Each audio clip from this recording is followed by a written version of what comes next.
Historia del cristianismo, escrita por Justo L. González. Capítulo 16. La reacción cismática, el donatismo. Lo que se debate entre los donatistas y nosotros es dónde está este cuerpo de Cristo que es la Iglesia. ¿Hemos de buscar la respuesta en nuestras propias palabras, o en las de la cabeza del cuerpo, nuestro Señor Jesucristo? Agustín de Hipona. Como señalamos en el capítulo anterior, no todos los cristianos se sentían satisfechos con el nuevo estado de cosas que resultaba de la política religiosa de Constantino.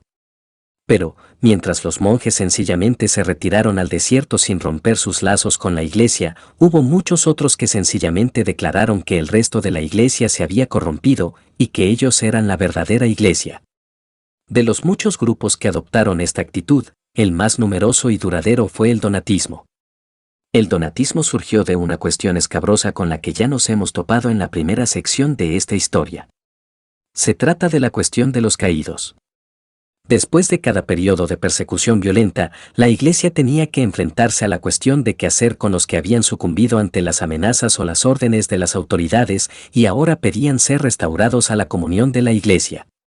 En el siglo III, esto produjo en Roma el cisma de Novaciano, y en Cartago, en el norte de África, Cipriano tuvo que defender su autoridad como obispo frente a quienes sostenían que eran los confesores quienes tenían el derecho de readmitir a los caídos.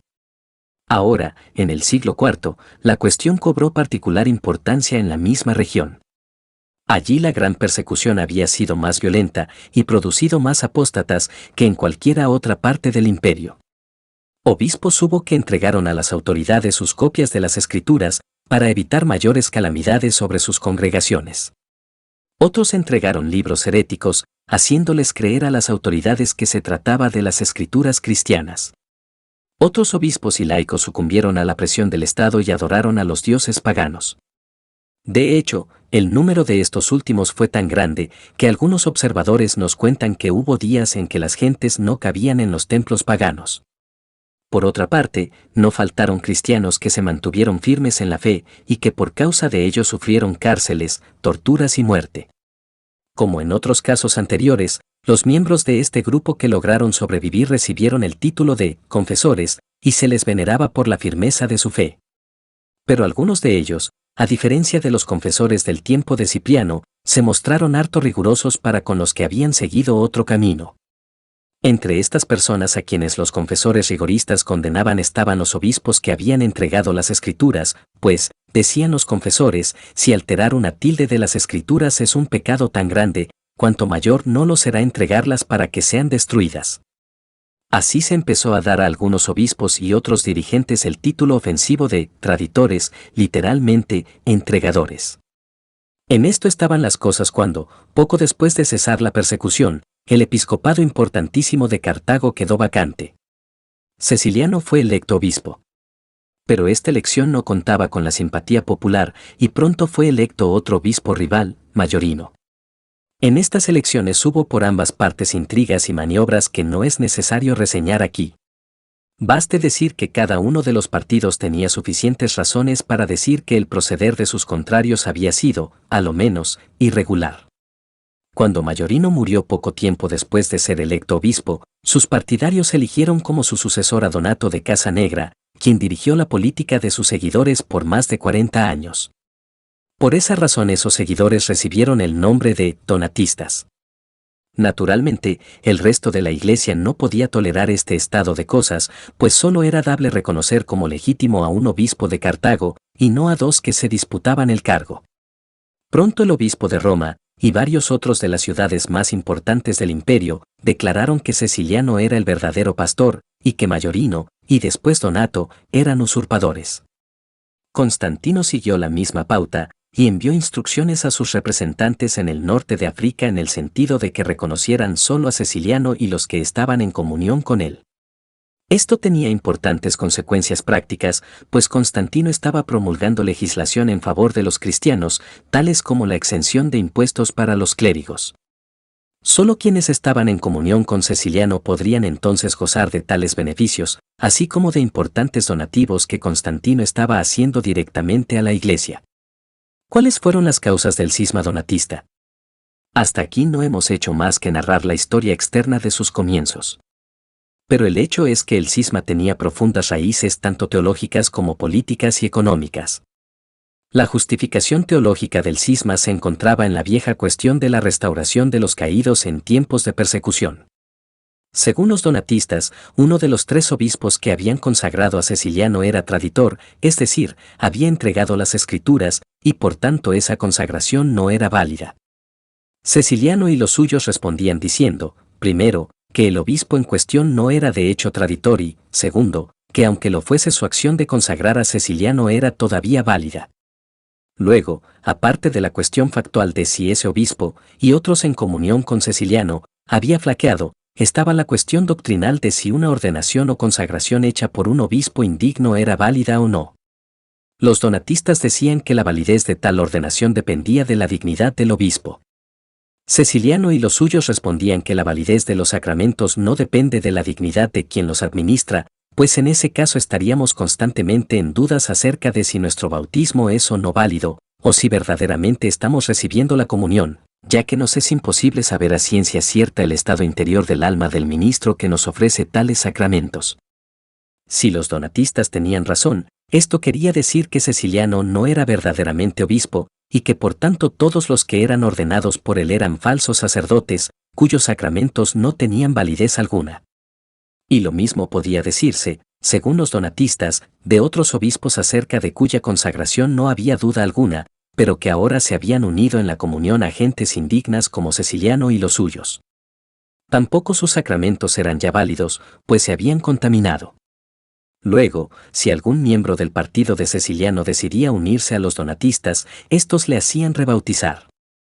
Pero si un donatista decidía unirse al otro bando, éste aceptaba su bautismo, sobre la base de que el sacramento es válido por muy indigno que sea quien lo administre. Estas eran, en pocas palabras, las cuestiones teológicas que se debatían. Pero cuando nos adentramos más en los documentos de la época, y empezamos a leer entre líneas, nos percatamos de que había otras causas que se revestían de argumentos teológicos. Así, por ejemplo, es un hecho que entre los primeros donatistas había quienes no solo habían entregado las escrituras, sino hasta quienes habían hecho todo un inventario de los objetos sagrados que la Iglesia poseía, para darlo a las autoridades. Y sin embargo, estas personas fueron aceptadas entre los donatistas sin mayores dificultades. Aún más, uno de los primeros instigadores del donatismo había sido un tal Purpurio de Limata, que había asesinado a 2 sobrinos. Luego, resulta difícil creer que la necesidad de mantener a la Iglesia pura de toda mancha fuera la verdadera causa de la enemistad de los donatistas hacia Ceciliano y los suyos.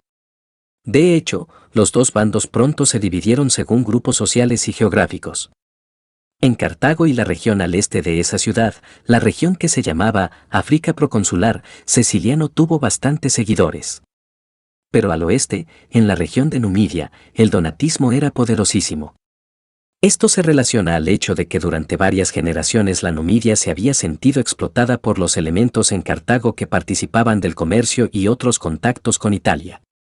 Numidia, y más al oeste Mauritania, veía el producto de sus cosechas vendido a Roma, y se percataba de que buena parte de los beneficios de este comercio se quedaba en Cartago y los alrededores, mientras que en Numidia y Mauritania la situación económica era onerosa. A esto se añadía el hecho de que en las comarcas más explotadas había un fuerte elemento no romanizado que conservaba sus costumbres e idioma ancestrales y que veía en Roma y en todo lo que fuese latino una fuerza foránea y opresora. Al mismo tiempo, en la ciudad de Cartago había una clase social compuesta por hacendados, comerciantes y oficiales del ejército, completamente latinizada, que era la que más se beneficiaba del comercio con Italia, y la que veía con más simpatía la necesidad de mantenerse en buenas relaciones con el resto del imperio y de la Iglesia. Pero aún en la misma ciudad de Cartago, y más todavía en las zonas rurales del África proconsular, había una numerosísima clase baja cuyos sentimientos eran semejantes a los de los numidios y mauretanios. Mucho antes del advenimiento de Constantino, el cristianismo había logrado gran número de adeptos en Numidia y entre las clases bajas del África proconsular, y, en menor grado, en Mauritania. Estas gentes habían visto en su nueva fe una fuerza poderosa que ni aun el imperio podía quebrantar. Al mismo tiempo, un número menor de gentes de la clase latinizada de Cartago había abrazado el cristianismo. Esto introdujo en la Iglesia las fricciones que existían en el resto de la sociedad.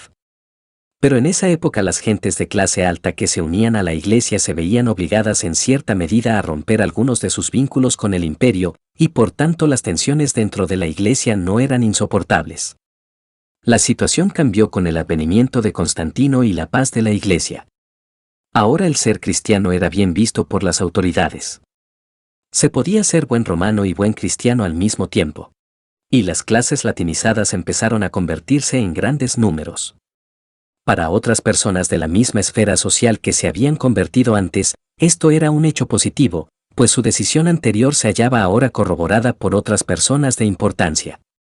Pero para los cristianos de las clases más bajas lo que sucedía era que la Iglesia se estaba corrompiendo. Todo cuanto estas gentes detestaban en el imperio se estaba introduciendo ahora en la Iglesia.